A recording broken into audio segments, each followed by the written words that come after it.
In our last episode, we saw how the world kept renaming the same restless, distracted, beautifully chaotic behavior demon, delinquent, disorder. But here's the thing about a name.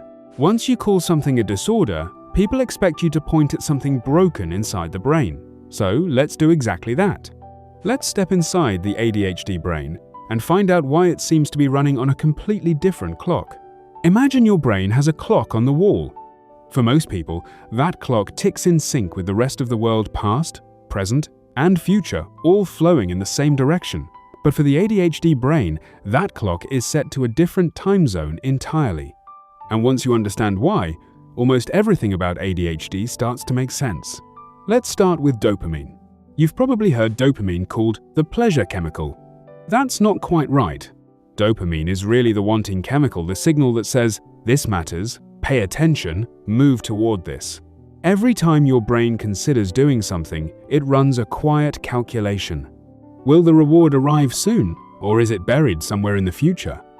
For most brains, a future reward, a paycheck next month, a grade at the end of the term, a deadline met on Friday is enough to fire that signal. But in the ADHD brain, that signal is quieter. The future feels far away. The reward feels uncertain.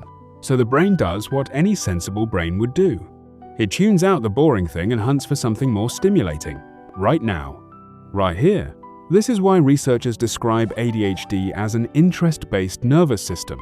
If a task is fascinating, urgent, novel, or competitive, focus arrives like magic. But if it's repetitive, distant in time, or low stakes, the signal fades and the mind drifts. Not because of laziness, because of chemistry. Now layer in a second piece of the puzzle, timing. The prefrontal cortex, the part of your brain sitting just behind your forehead, is the part that plans, organizes, prioritizes, and hits the brakes on impulse. In most brains, this region finishes its main construction in your mid-20s. In ADHD brains, the blueprints are similar, but the construction crew runs consistently behind schedule. Brain scans show a delay of about 2 to 3 years in cortical maturation, which means that for a child with ADHD, their planning brain is literally operating on a different developmental clock, a time zone roughly 3 years behind their classmates, even though they all sit in the same classroom. And then there's the third layer, and this one might be the strangest of all. Scientists call it the default mode network, or DMN.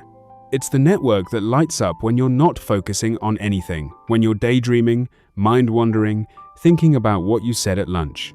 For most people, the DMN is a soft background hum. It quiets down the moment an outside task shows up. But in the ADHD brain, the DMN doesn't fully switch off. The wandering voice keeps talking while you're trying to read a page. The internal radio station never quite turns down.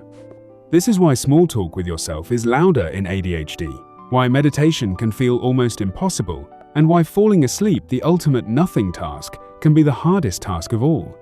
So when you put the pieces together, the delayed reward signal, the lagging planning center, the chatty default mode, you don't get a broken brain. You get a brain living in a different time zone.